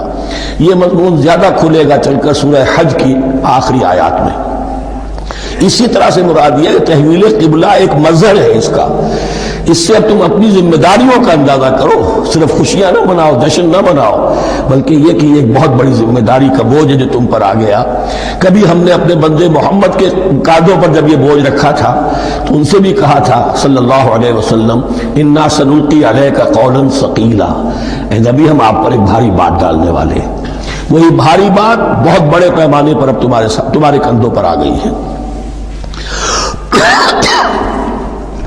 وَكَذَلِكَ جَعَلْنَاكُمْ أُمَّةً وَسَطًا لِتَكُونُوا شُهَدَاءَ عَلَى النَّاسِ وَيَكُونَ الرَّسُولُ عَلَيْكُمْ شَهِيدًا وَمَا جَعَلْنَا الْقِبْلَةَ الَّتِي كُنْتَ عَلَيْهَا، اور ہم نے نہیں قرار دیا تھا اس قبلے کو جس پر کہ اے نبی آپ پہلے تھے. یعنی یہ دو طرح کی بات ہو سکتی ہے، وہی خفی سے اللہ نے فرمایا ہو کہ اے محمد اب کچھ عرصے کے لیے یروشلم کی طرف رخ کر کے نماز پڑھو، وہی جلی میں نہیں ہے. اور یہ بھی ہو سکتا ہے یہ حضور کا اجتہاد ہو اور اسے اللہ نے قبول فرما لیا. دونوں باتوں کا امکان موجود ہے. حضور کے اجتہاد پر اگر اللہ کی طرف سے نفی نہ آئے تو وہ گویا اللہ کی طرف سے. وَمَا جَعَلْنَا الْقِبْلَةَ الَّتِي كُنْتَ عَلَيْهَا إِلَّا لِنَعْلَمَ مَن يَتَّبِعُ الرَّسُولَ مِمَّن يَنقَلِبُ عَلَىٰ عَقِبَيْهِ، اور نہیں ٹھہرایا تھا ہم نے اس قبلے کو جس پر کہ آپ رہے ہیں مگر یہ جاننے کے لیے کہ کون ہے، یہ ظاہر کرنے کے لیے کہ کون ہے کہ جو اتباع کرتے ہیں رسول کا صلی اللہ علیہ وسلم، اور وہ کون ہے کہ جو اپنی ایڑیوں کے بل لوٹ جاتے ہیں. یعنی مدینے میں آ کر اگر کوئی مکے کا مسلمان کہتا صاحب یہ قبلہ مجھے قبول نہیں ہے، وہ واپس ہو جاتا. ایسا ہوا نہیں. اور اب جب مکے کی طرف رخ ہو گیا ہے تو کوئی انصار میں سے، کوئی مدینے میں جو ایمان لائے ان میں سے کسی نے کہا کہ ٹھیک ہے جی ہمارا قبلہ وہ تھا، اب آپ نے اپنا قبلہ بدل لیا، آپ کا راستہ اور ہمارا راستہ اور. نہیں، وہ تمام کے تمام مسلمان ان آزمائشوں میں کامیاب ہوئے. وَإِن كَانَتْ لَكَبِيرَةً إِلَّا عَلَى الَّذِينَ هَدَى اللَّهُ، اور واقعہ یہ ہے یقیناً یہ بہت بڑی بات تھی. اس طرح قبلے کے اندر تبدیلی قبول کر لینا آسان بات نہیں ہوتی، بڑا حساس مسئلہ ہوتا ہے، مگر ان کے لیے کہ جن کو اللہ نے ہدایت دی. وَمَا كَانَ اللَّهُ لِيُضِيعَ إِيمَانَكُمْ، اور اللہ ہرگز تمہارے ایمان کو ضائع کرنے والا نہیں ہے. ایمان سے یہاں مراد نماز جو ہے الصلاۃ عماد الدین. وہ جو تشویش ہو گئی تھی کہ ہماری ان نمازوں کا کیا بنے گا جو ہم نے 16 مہینے پڑھی ہے بیت المقدس کی طرف رخ کر کے. وَمَا كَانَ اللَّهُ لِيُضِيعَ إِيمَانَكُمْ، اس وقت وہ حکم تھا رسول کا، وہ اللہ کے ہاں مقبول ہے. اس وقت یہ حکم ہے جو تمہیں رسول کی معرفت مل رہا ہے، اب تم اس کی پیروی کرو. ان اللہ بالناس لرؤوف الرحیم، یقیناً اللہ تعالیٰ تو انسانوں کے حق میں بہت ہی شفیق ہے اور بہت ہی رحیم ہے. قد نرى تقلب وجهك في السماء، معلوم ہوتا خود حضور کو انتظار تھا اس فیصلے کا. اور معلوم ہوتا ہے کہ آپ پر بھی شاخ گزر رہا تھا یہ وقفہ کہ جس میں نماز پڑھتے ہوئے پیٹھ ہو رہی تھی بیت اللہ کی طرف، تو آپ بار بار آپ کی نگاہیں آسمان کی طرف اٹھتی تھی کہ کب وحی آئے، کب جبرائیل حکم لے کر آئیں۔ قد نرى تقلب وجهك في السماء، اے نبی ہم نے آپ کے چہرے کا بار بار آسمان کی طرف اٹھنا دیکھ لیا ہے۔ فلنولینك قبلة ترضاها، اس آیت میں بڑی شفقت، بڑی محبت، بڑی عنایت ہے محمد الرسول اللہ صلی اللہ علیہ وسلم کے لیے اللہ کی طرف سے۔ تو ہم بدلے دیتے ہیں، پھیرے دیتے ہیں قبلہ جو آپ کو پسند ہے۔ ظاہر بات ہے کہ حضور کو جو محبت تھی اور جو بھی آپ کو ایک رشتہ قلبی تھا بیت اللہ کے ساتھ، فَلَنُوَلِّيَنَّكَ قِبْلَةً تَرْضَاهَا، ہم بدلے دیتے ہیں، بدل دیں گے قبلہ اسی طرف جو آپ کو پسند ہے۔ فَوَلِّ وَجْهَكَ شَطْرَ الْمَسْجِدِ الْحَرَامِ، تو بس اب پھیر دیجئے اپنے رخ کو مسجد حرام کے رخ پر۔ وَحَيْثُ مَا كُنْتُمْ، اور مسلمانوں جہاں کہیں بھی تم ہو، مدینے میں ہو یا کہیں اور ہو، مغرب میں ہو، شمال میں ہو، جنوب میں ہو، کہیں ہو، فَوَلُّوا وُجُوهَكُمْ شَطْرَهُ، تو اپنا چہرہ نماز میں اسی کے رخ پر پھیرو۔ وَإِنَّ الَّذِينَ أُوتُوا الْكِتَابَ لَيَعْلَمُونَ أَنَّهُ الْحَقُّ مِنْ رَبِّهِمْ، اور جن لوگوں کو کتاب دی گئی تھی وہ جانتے ہیں کہ یہ حق ہے ان کے پروردگار کی طرف سے۔ تورات میں بھی یہ مذکور تھا کہ اصل قبلہ ابراہیمی وہی تھا، اس لیے کہ یروشلم تو تعمیر کیا ہے حضرت ابراہیم سے کوئی 1000 سال کے بعد حضرت سلیمان نے۔ یہ جو بھی ہیکل سلیمانی ہے کم سے کم 1000 برس کا فصل ہے حضرت ابراہیم میں حضرت سلیمان، تو حضرت ابراہیم کا قبلہ کون سا تھا؟ تو وہ بھی مولانا امین احسن اصلاحی صاحب نے اردو میں ترجمہ کیا ہے مولانا حمید الدین فراہی کی کتاب کا، اور وہ بہت اہم ہے اس موضوع کو سمجھنے کے لیے۔ بہت سے مسلمان مفسرین نے بھی اس میں ٹھوکر کھائی ہے۔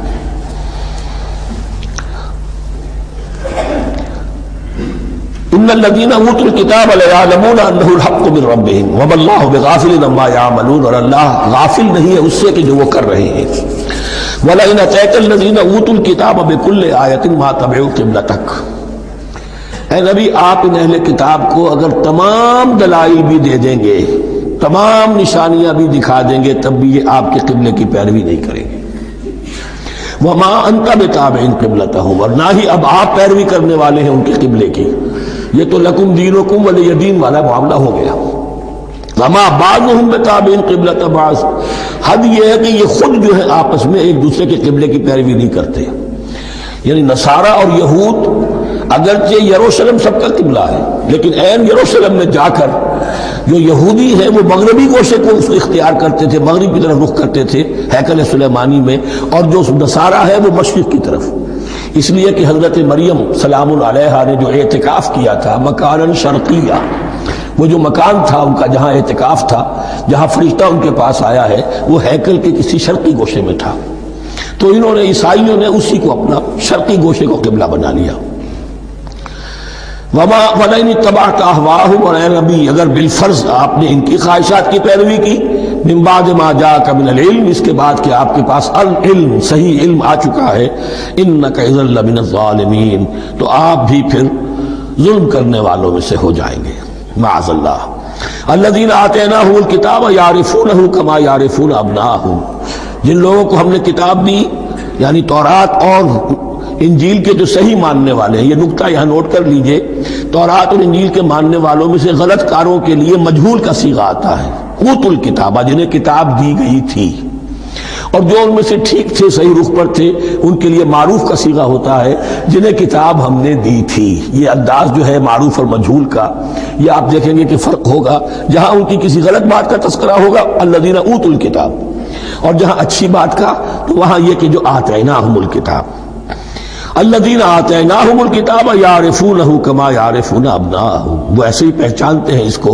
ہو کی ضمیر قبلے کی طرف بھی ہے، اور ہو کی ضمیر محمد الرسول اللہ کی طرف بھی ہے، ہو کی ضمیر قرآن کی طرف بھی ہے، ایسے پہچانتے ہیں جیسے اپنے بیٹوں کو۔ وَإِنَّ فَرِيقًا مِّنْهُمْ، اور یقیناً ان میں سے ایک گروہ وہ ہے، لَيَكْتُمُونَ الْحَقَّ وَهُمْ يَعْلَمُونَ، جو جانتے بوجھتے حق کو چھپاتے ہیں۔ الحق من ربک، یہ حق ہے آپ کے رب کی طرف سے، فلا تکونن من الممترین، تو آپ ہرگز نہ بنے شک کرنے والوں میں، یہ حضور سے خطاب ہو رہا ہے اور حضور کی وساطت سے اصل میں ہر مسلمان سے خطاب ہو رہا ہے. یہ بات ان سے کہی جا رہی ہے کہ اس میں کوئی شک اپنے پاس بتانے دو، یہ تو حق ہے تمہارے پروردگار کی طرف سے. وَلِكُلٍّ وِجْهَةٌ هُوَ مُوَلِّيهَا، ہر ایک کے لیے ہم نے ایک رخ معین کر دیا جس کی طرف کہ وہ رخ کرتا ہے. فَاسْتَبِقُوا الْخَيْرَاتِ، تو مسلمانوں تمہارے لیے ایک رخ تو ہم نے معین کر دیا بیت اللہ کا. ایک باطنی رخ کیا ہے؟ نیکیوں میں ایک دوسرے سے آگے بڑھنے کی کوشش کرو. ایک ہے ظاہر، نماز کا ظاہر ہے، آپ نے قبلے کی طرف رخ کر لیا ہے، آپ نے وضو کیا ہے.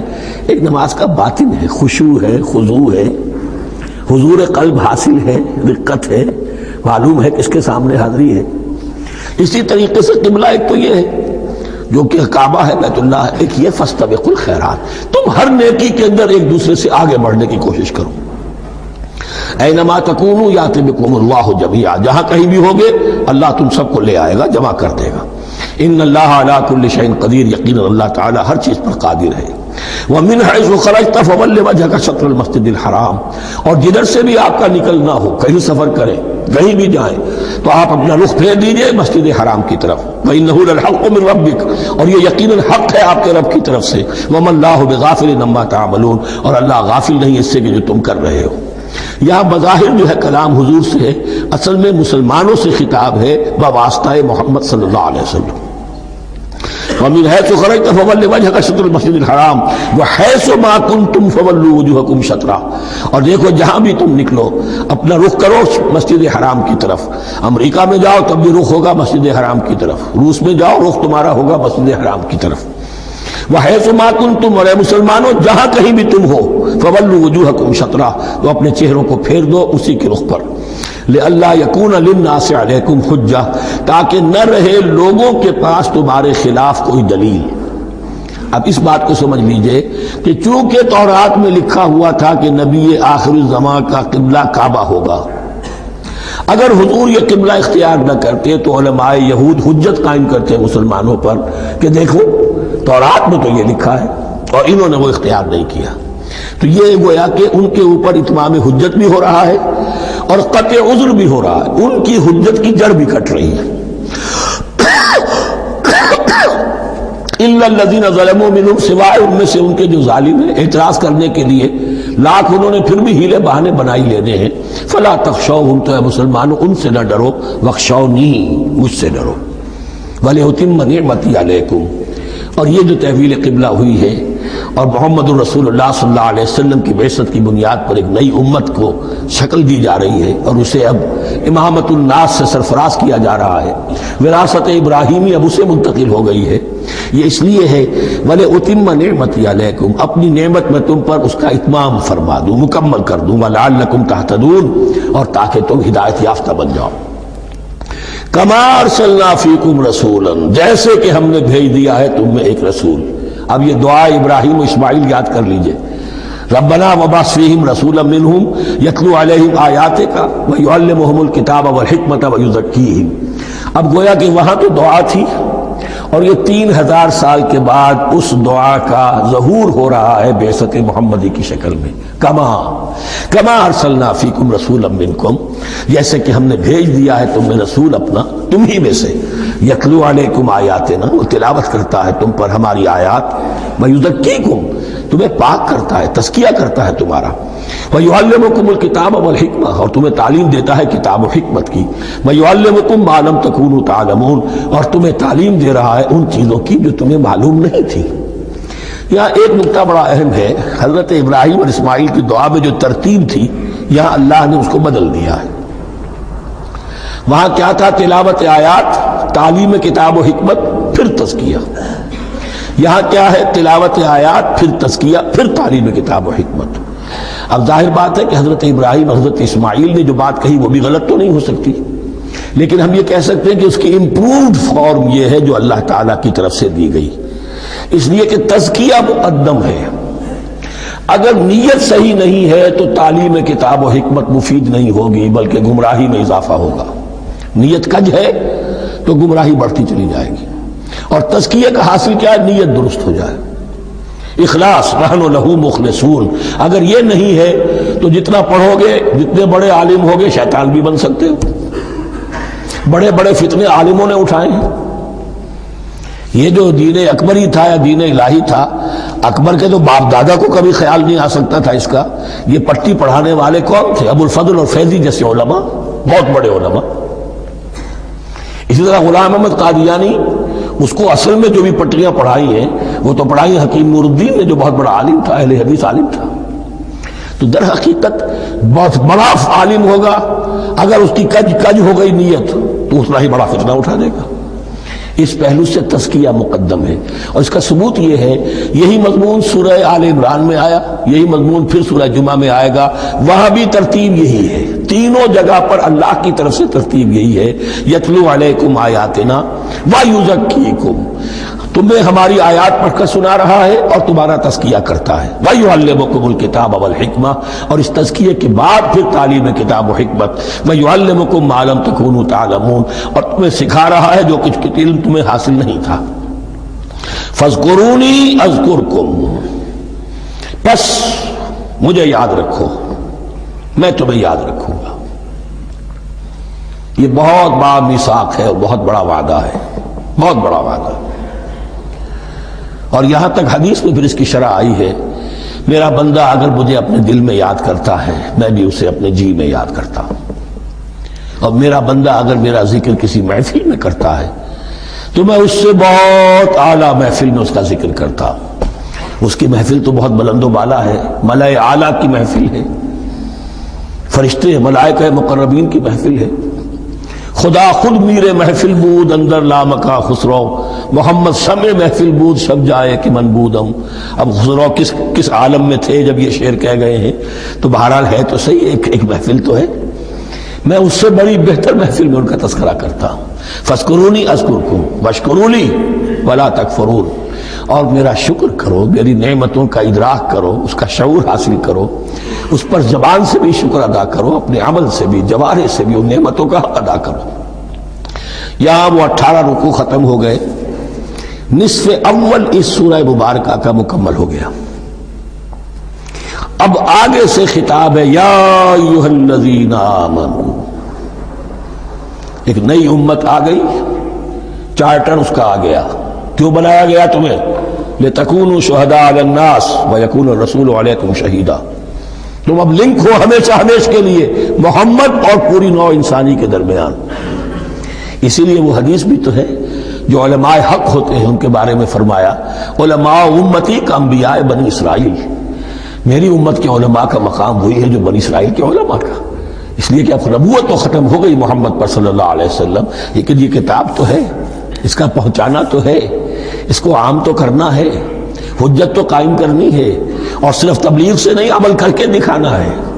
وہ نظام قائم کر کے دکھانا ہے جو محمد عربی نے قائم کیا صلی اللہ علیہ وسلم، تب حجت قائم ہوگی. اس کے لیے تمہیں قربانیاں دینی ہوں گی، مشکلیں جھیلنی ہوں گی، جان و مال کا نقصان برداشت کرنا ہوگا. آرام سے گھر بیٹھے ٹھنڈے پیٹوں کفر جگہ نہیں چھوڑ دے گا اور حق نہیں آ جائے گا. کفر کو ہٹانے کے لیے اور باطل کو ختم کرنے کے لیے اور حق کو قائم کرنے کے لیے تن من دھن تمہیں لگانے ہوں گے. اب دیکھیے وہ قول آ رہی ہے، یا ایھا الذین آمنوا استعینوا بالصبر والصلاۃ. یہی وہ الفاظ تھے کہ وہ جو 7 آیتیں تھیں جن کو میں نے کہا تھا خطاب بنی اسرائیل میں وہ بمنزلہ فاتحہ ہیں، ان میں الفاظ آئے تھے واستعینوا بالصبر والصلاۃ وانھا لکبیرۃ الا علی الخاشعین الذین یظنون انہم ملاقو ربہم وانہم الیہ راجعون. اب وہی خطاب یہاں ہو رہا ہے، یا ایھا الذین آمنوا استعینوا بالصبر والصلاۃ. یہ میں بیان وہاں کر چکا ہوں. ان اللہ مع الصابرین، جان لو کہ اللہ صبر کرنے والوں کے ساتھ ہے. اس بیعت سے کیا مراد ہے؟ ایک بات تو متفق علیہ، اللہ کی مدد، اللہ کی تائید، اللہ کی نصرت ان کے شامل حال ہے. باقی یہ کہ اللہ تعالیٰ جہاں کہیں بھی ہم ہیں ہمارے ساتھ ہے، کس طرح ہے یہ ہم نہیں جانتے، لیکن یہ فرمایا اس نے کہ میں تو تمہاری دگے جان سے بھی زیادہ قریب ہوں. وَلَا تَقُولُوا لِمَنْ يُقْتَلُ فِي سَبِيلِ اللَّهِ أَمْوَاتٌ. اب پہلے ہی قدم پر قتل کی بات آ گئی. شرط اول قدم این است کہ مجنوں باشی، پہلا قدم یہ ہے جانے دینے کے لیے تیار ہو جاؤ. وَلَا تَقُولُوا لِمَنْ يُقْتَلُ فِي سَبِيلِ اللَّهِ أَمْوَاتٌ. مت کہو ان کو کہ جو اللہ کی راہ میں قتل ہو جائیں مردہ، وہ مردہ نہیں ہے، بل احیاء، وہ زندہ ہے. وَلَٰكِن لَا تَشْعُرُونَ، لیکن تمہیں اس کا شعور نہیں ہے. شہداء جو اللہ کی راہ میں قتل ہو جائیں ان کے لیے یوم آخر تک کا انتظار نہیں ہے، ان کو براہ راست جنت میں داخلہ ملتا ہے۔ قیل ادخل الجنہ قال یا لیت قومی یعلمون بما غفر لی ربی وجعلنی من المکرمین، وہاں تاخیر نہیں ہے، لہذا وہ تو زندہ ہیں۔ یہی مضمون پھر آئے گا سورہ آل عمران میں اور زیادہ نکھر کر، وَلَنَبْلُوَنَّكُمْ بِشَيْءٍ مِّنَ الْخَوْفِ وَالْجُوعِ۔ اب یہ ہے کہ پہلے سے دکھا دیا، اللہ تعالیٰ دھوکہ نہیں دینا چاہتا۔ دیکھ لو جس راہ میں قدم رکھا ہے، اب آزمائشیں آئیں گی، تکلیفیں آئیں گی، رشتہ دار ناراض ہوں گے، بیوی شوہر سے لڑے گی، شوہر بیوی سے لڑے گا، اولاد والدین سے جدا ہوگی، یہ سب کچھ ہوگا، فساد ہوگا، فتور ہوگا، تصادم ہوگا، جان و مال کا نقصان ہوگا۔ وَلَنَبْلُوَنَّكُمْ، ہم لازماً آزمائیں گے تمہیں، بِشَيْءٍ مِّنَ الْخَوْفِ، خوف کی کیفیت سے، والجوع، بھوک، فاقے، کیسے کیسے فاقے آئے، کیا ہوا ہے غزوہ احزاب میں، کیا ہوا ہے جو اس سے بعد جو جیش العسرہ ہے، تبوک کی جنگ ہے، وَنَقْصٍ مِّنَ الْأَمْوَالِ وَالْأَنفُسِ وَالثَّمَرَاتِ، اور نقصانات ہوں گے، مالی بھی جانی بھی، اور ثمرات۔ اب ثمرات یہاں دو معنی دے رہا ہے، چونکہ مدینے والوں کی جو تھی اصل جو ان کی معیشت تھی وہ زرعی تھی، پھل، خاص طور پر کھجور، یہ ان کی پیداوار تھی، جسے آج کل آپ کہتے ہیں کیش کراپ جو ہے ان کی، وہ یہ تھی۔ اب ایسا بھی ہوگا کہ فصل تیار کھڑی ہے، اگر اسے اتارا نہ کھجور سے تو ضائع ہو جائے گی، اور ادھر سے تبوک کا حکم آ گیا، نکلو اللہ کی راہ، یہ ساری فصل ضائع ہو جائے گی۔ امتحان ہو گیا کہ نہیں؟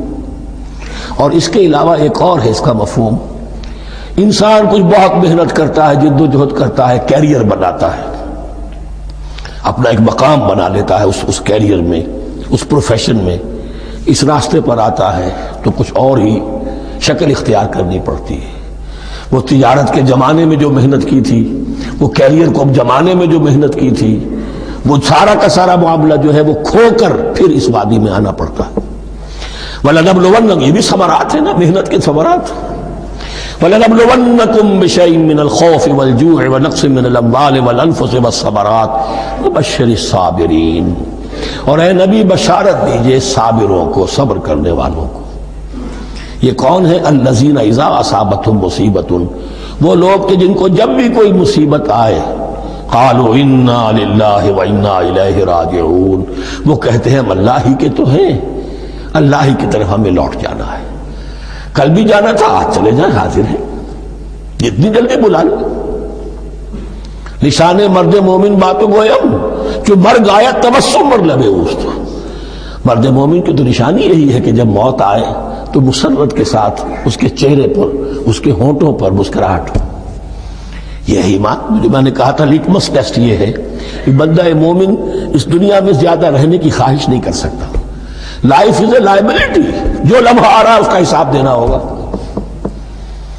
تو جتنی عمر بڑھ رہی حساب بڑھ رہا ہے۔ It's not an asset, it's a liability. اور الدنیا سجن المومن و جنت الکافر، یہ تو مومن کے لیے ایک قید خانہ ہے، ہاں کافروں کی جنت ہے۔ وَبَشِّرِ الصَّابِرِينَ الَّذِينَ إِذَا أَصَابَتْهُمْ مُصِيبَةٌ قَالُوا إِنَّا لِلَّهِ وَإِنَّا إِلَيْهِ رَاجِعُونَ أُولَٰئِكَ عَلَيْهِمْ صَلَوَاتٌ مِّن رَّبِّهِمْ وَرَحْمَةٌ، یہ ہیں وہ لوگ کہ جن پر ہر وقت اللہ کی عنایتوں کا نزول ہوتا رہتا ہے اور رحمت کی بارش ہوتی رہتی ہے۔ وَأُولَٰئِكَ هُمُ الْمُهْتَدُونَ، اور یہی لوگ ہیں ہدایت یافتہ، جنہوں نے واقعتاً ہدایت کو اختیار کیا ہے۔ اور جو ایسے مرحلے پر ٹھٹک کر کھڑے رہ جائیں، پیچھے رہ جائیں، پیچھے بیٹھ جائیں، پیٹھ موڑ لیں، وہ گویا کہ ختم ہوا ان کا معاملہ۔ اب چونکہ اس معاملے میں بحث ہو گئی تھی خانہ کعبہ کی بھی، پھر اسی میں مقام ابراہیم کی بات آ گئی تھی، تو کچھ ذہنوں میں سوال پیدا ہوا کہ یہ جو حج کے مناسک میں صفا اور مروہ جو ہے، یہ بھی تو آخر اسی کا تو ان کی کیا حقیقت ہے، کوئی حقیقت ہے یا نہیں؟ فرمایا ان الصفا والمروہ من شعائر اللہ، یہ بھی اللہ کے شاعر میں سے ہے۔ شاعر کسے کہتے ہیں؟ وہ چیز جو شعور بخشے، تو وہ چیزیں کہ جن کے ساتھ اولو العزم پیغمبروں یا اولو العزم انسانوں، اولو العزم اولیاء اللہ کے کچھ حالات و واقعات کا کوئی ذہنی سلسلہ قائم ہوتا ہو، وہ گویا کہ شعور دلانے والے ہوتے ہیں، یاد دلانے والے ہوتے ہیں، اللہ تعالیٰ کی طرف ذہن کو لے جانے والے ہوتے ہیں۔ اس اعتبار سے شاعر ان الصفا والمروة من شعائر اللہ فمن حج البیت او اعتمر فلا جناح علیہ ان یطوف بہما، تو جو کوئی بھی ہمارے گھر کا حج کرے، بیت اللہ کا حج کرے یا عمرہ کرے، اعتمر، فلا جناح علیہ، تو کوئی حرج نہیں ہے اس پر، ان یطوف بہما، کہ ان دونوں کا بھی طواف کرے، وہ جو 7 چکر لگائے جاتے ہیں، ان الصفا والمروہ۔ ومن تطوع خیرا، جو شخص جان بوجھ کر بھلا کام کرتا ہے، فإن اللہ شاکر علیم، تو جان لو اللہ بڑا قدردان ہے۔ اب شکر انسان کرتا ہے تو اس کے معنی کیا ہوں گے؟ احسان مند ہونا۔ وہی شکر اللہ کرتا ہے شکور، اس کے کیا معنی ہوں گے؟ قدردانی۔ میرے بندے نے یہ کام کیا، میرے بندے نے میرے لیے یہ محنت کی، یہ قربانی دی۔ ان اللہ شاکر علیم، اور جانتا ہے، چاہے کسی اور کو پتہ نہ چلے، اسے تو معلوم ہے۔ اگر تم نے اللہ کی رضا جوئی کے لیے کسی کو کوئی مالی مدد دی ہے اس حال میں کہ جو کچھ داہنے ہاتھ نے دیا ہے بائیں کو بھی خبر نہیں ہونے دی، خدا یہ کہ کسی اور انسان کے سامنے اس کا تذکرہ ہو، تو اب یہ جو ہے اللہ کے تو علم میں ہے۔ اگر تو اللہ سے اجر و ثواب چاہتے ہو تو اس کا ڈنڈورا پیٹنے کی کوئی ضرورت نہیں، اور اگر تم نے لوگوں کو دکھانے کے لیے کیا تھا تو وہ تو شرک ہو گئی، لائبلٹی ہو گئی۔ ان الذین یکتمون ما انزلنا من البینات، اب یہاں پھر کچھ آخری یوں سمجھئے کہ یہ اب جس کو کہتے ہیں موپنگ اپ آپریشن، بات مضمون تو پورا ختم ہو گیا لیکن کچھ نہیں صحیح چیزیں ابھی ہیں سابقہ امت مسلمہ کے بارے میں کہنے کی، وہ مزید ایڈ کی جا رہی ہیں۔ ان الذین یکتمون ما انزلنا من البینات والہدی من بعد ما بیناہ للناس فی الکتاب اولئک یلعنهم اللہ یلعنهم اللاعنون، یقیناً وہ لوگ جو چھپاتے ہیں اس شے کو جو ہم نے نازل کی ہے بینات میں سے اور ہدایت میں سے، اس کے بعد کہ ہم نے ان کو واضح کر دیا ہے لوگوں کے لیے کتاب میں، وہ لوگ ہیں کہ جن پر لعنت کرتا ہے اللہ، اور لعنت کرنے والے ہیں، کرتے ہیں تمام لعنت کرنے والے۔ یعنی علم ایک بہت بڑی جو ہے امانت ہے، اس علم کا چھپانا، کتمان حق، ہم آیت پڑھ آئے ہیں وَمَنْ أَظْلَمُ مِمَّنْ يَكْتُمُ شَهَادَةً عِنْدَهُ مِنَ اللَّهِ، اگر اللہ کی طرف سے کوئی گواہی کسی کے پاس ہے وہ اسے چھپا لے تو اس سے بڑا ظالم کون ہوگا۔ اب انہی کی وضاحت ہو رہی ہے، کیسی کیسی کھلی شہادتیں تورات اور انجیل میں تھیں اور ان کو یہ چھپائے پھر رہے۔ ان الذين يكتمون ما انزلنا من البينات والهدى من بعد ما بيناه للناس في الكتاب اولئك يلعنهم الله ويلعنهم اللاعنون الا الذين تابوا واصلحوا وبينوا، سوائے ان کے کہ جو توبہ کرے، رجوع کرے اور اپنی اصلاح کر لے اور اب واضح کرے وہ شے کہ جو انہوں نے چھپائی ہوئی تھی اسے ظاہر کرے۔ فاولئک اتوب علیہم، تو ان کی توبہ میں قبول کروں گا اور ان کی طرف میں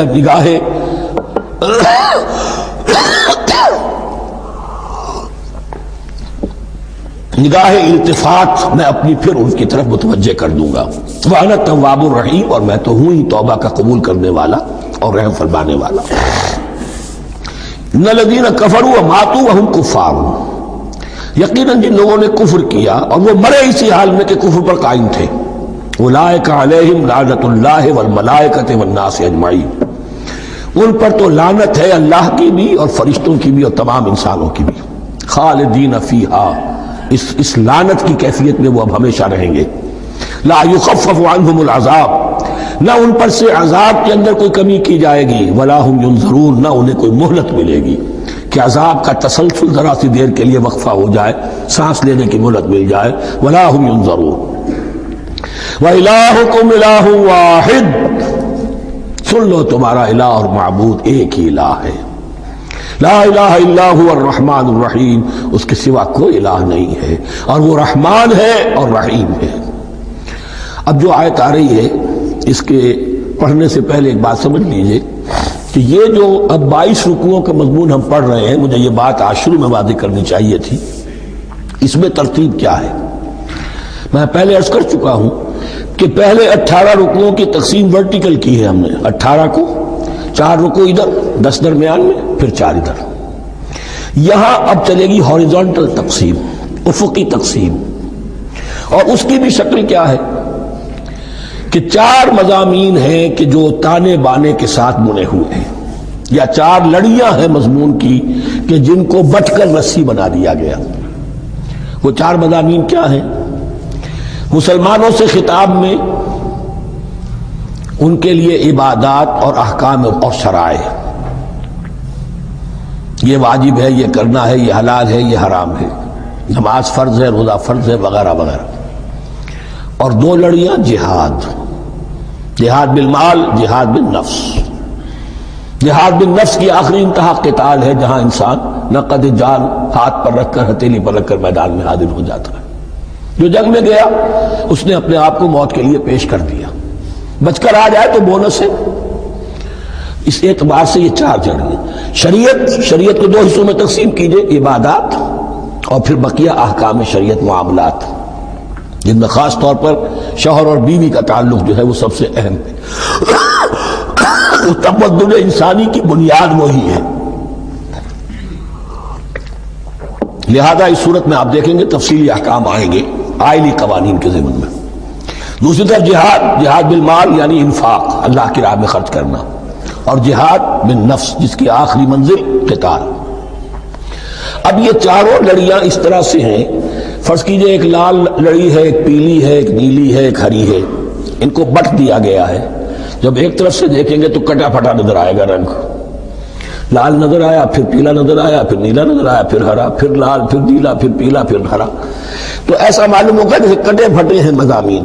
لڑیاں کھول دیجئے، معلوم ہوگا ایک لڑی وہ بھی بڑی مسلسل ہے، جہاد بالمال کی، ایک لڑی ہے جہاد بالنفس یعنی قتال کی، ایک لڑی ہے جو عبادات کی، ایک لڑی ہے معاملات کی اور شریعت کے احکام کی۔ یہ چاروں لڑیاں، اور یہ تانے بانے کی طرح بنی ہوئی ہیں، لیکن اسی بنتی میں بہت بڑے حسین پھول موجود ہیں۔ طویل آیات اور طویل آیات، عظیم ترین آیات قرآن مجید کی، ان میں سے اب ایک آیت یہاں آ رہی ہے۔ اس کو میں نے عنوان دیا ہے آیت الآیات۔ ان فی خلق السماوات والارض واختلاف اللیل والنہار والفلک التي تجری فی البحر بما ينفع الناس وما انزل الله من السماء من ماء فاحيا به الارض بعد موتها وبث فيها من كل دابة وتصريف الرياح والسحاب المسخر بين السماء والارض لآيات لقوم يعقلون۔ اتنے فینومینا آف نیچر کسی ایک آیت میں جمع نہیں ہے قرآن میں۔ اللہ تعالیٰ تمام فینومینا آف نیچر کو اپنی آیتیں قرار دیتا ہے۔ آسمان اور زمین کی تخلیق، رات اور دن کا الٹ پھیر مختلف جگہوں پر، اور یہ جو ستارے ہیں اور یہ جو بھی نباتات ہیں زمین کی، ان میں سے آیتیں ہی آیتیں۔ لیکن ان آیت الآیات کو جس طرح یہاں ایک آیت میں سمویا ہے، یہ حکمت کا ایک بہت بڑا پھول ہے، بہت بڑا پھول جو ان چار لڑیوں کی بنتی کے اندر آ گیا ہے۔ یقیناً آسمان اور زمین کی تخلیق میں اور رات اور دن کے الٹ پھیر میں اور اس جہاز میں یا کشتی میں جو چلتی ہیں سمندر میں یا دریاؤں میں، وہ سامان لے کر جو لوگوں کو نفع دیتا ہے، بما ينفع الناس وما انزل اللہ من السماء من ماء، اور اس پانی میں کہ جو اللہ نے اتارا ہے آسمان سے، فاحیا به الارض بعد موتها، اور پھر اس سے وہ زندہ کر دیتا ہے زمین کو اس کے مردہ ہو جانے کے بعد۔ بے آب و گیا زمین پڑی تھی، بارش ہوئی ہے، اسی میں سے رویدگی آ گئی ہے۔ وبث فیہا من کل دابہ، اور یہ تمام حیوانات اور چرند اور پرند جو اس کے اندر پھیلا دیے گئے ہیں۔ تصریف الریاح ہے، اور یہ ہواؤں کا چلنا جو ہے، کبھی پروا چل رہی ہے، کبھی پچھمی چل رہی ہے، کبھی مشرق سے آ رہی ہے، کبھی مغرب سے آ رہی ہے، تصریف الریاح ہے۔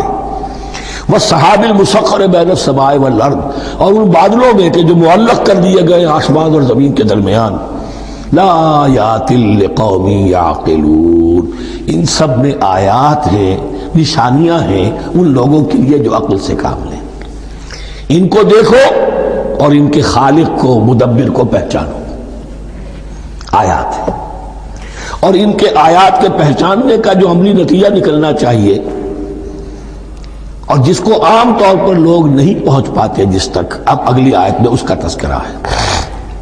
نتیجہ تو نکلنا یہ چاہیے کہ پھر محبوب اللہ ہی ہو، شکر اسی کا ہو، اطاعت اسی کی ہو، عبادت اسی کی ہو۔ جب سورج میں کچھ نہیں، یہ تو اللہ نے اس کو بنایا ہے، یہ حرارت جو ہے اللہ نے دی ہے، چاند میں کچھ نہیں، ہوائیں چلانے والا کوئی وہی تو ہے۔ تو اب کسی شے کے لیے کوئی شکر نہیں، کسی شے کے لیے کوئی عبادت نہیں، کوئی ڈنڈوت نہیں، کوئی سجدہ نہیں، بلکہ صرف اللہ کے لیے، اور وہی مطلوب و مقصود بن جائے، وہی محبوب ہو۔ لا محبوب الا اللہ، لا مقصود الا اللہ، لا مطلوب الا اللہ۔ جن لوگوں کی یہاں تک رسائی نہیں ہو جاتی، وہ لوگ کسی اور شے کو اپنا محبوب و مطلوب بنا کر اس کی پرستی شروع کر دیتے ہیں۔ خدا تک نہیں پہنچے، اپنے نفسی کو معبود بنا لیا، جو یہ کہے کر رہے، معبود تو ہو گیا۔ ارأیت من اتخذ الہہ ہواہ، اپنے قوم کو معبود بنا لیا، قوم کی برتری کے لیے اور قوم کی سربلندی کے لیے جانے بھی دے رہے،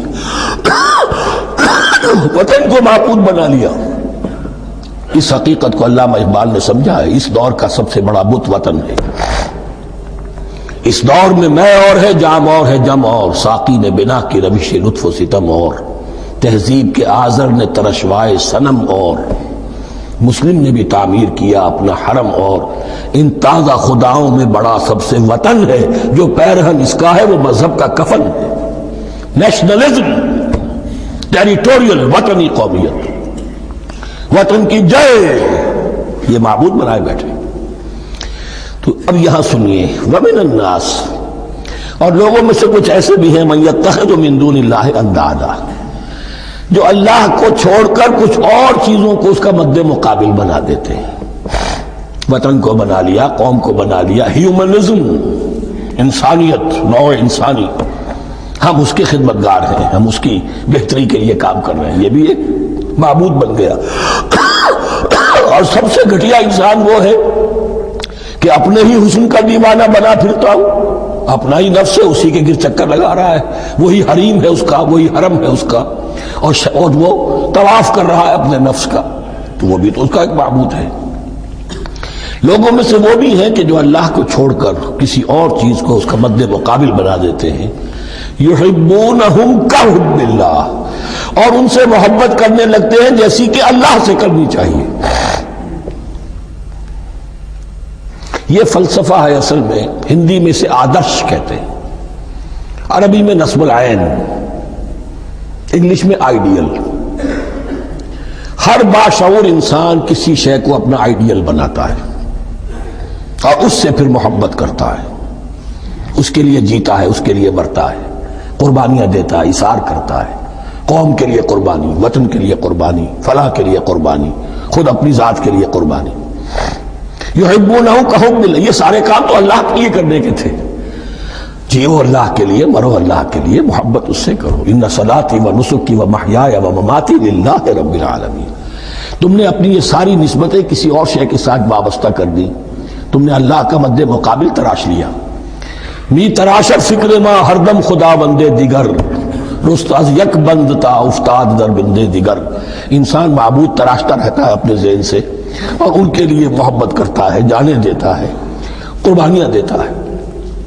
وَمِنَ النَّاسِ مَن يَتَّخِذُ مِن دُونِ اللَّهِ أَندَادًا يُحِبُّونَهُمْ كَحُبِّ اللَّهِ، یہ مضمون بھی سورہ حج میں زیادہ واضح ہوگا۔ وَالَّذِينَ آمَنُوا أَشَدُّ حُبًّا لِلَّهِ، پھر یہ لٹمس ٹیسٹ کا لفظ میری زبان پر آ رہا ہے، اور جو لوگ واقعتاً صاحب ایمان ہوتے ہیں ان کی شدید ترین محبت ہوتی ہے اللہ کے ساتھ۔ اگر یہ نہیں ہے، اگر یہ نہیں تو بابا پھر سب کہانیاں ہیں۔ کوئی شے اللہ سے زیادہ محبوب ہو گئی وہ تمہاری معبود ہے، تم نے اللہ کو چھوڑ دیا ہے، چاہے وہ دولت ہی ہے، چاہے عبد الدینار و عبد الدرہم، ہلاک اور برباد ہو جائے درہم و دینار کا بندہ۔ نام عبد الرحمن ہے، حقیقت میں عبد الدینار ہے۔ دینار آنا چاہیے، حرام سے آئے، حلال سے آئے، جائز سے آئے، ناجائز سے آئے، تو معبود اللہ نہیں ہے، معبود دینار ہے۔ ہندو نے یہ کیا کہ لکشمی دیوی کی ایک مورتی بنا کر پوجنا شروع کر دیا، یہ لکشمی دیوی اگر ذرا مہربان ہو جائے گی دولت آ جائے گی۔ ہم نے کہا ہٹاؤ اس درمیان کے لنک کو، سیدھے ہی دولت کو کیوں نہ پوجو، پیٹرو ڈالر کو پوجو، ڈالر کو پوجو، ترک وطن کرو، ماں باپ کو چھوڑو یہاں سے سکتا ہوا کہ مر رہے ہیں اور کوئی ان کا بیٹا ان کی بیٹی ان کے پاس نہیں، کس لیے؟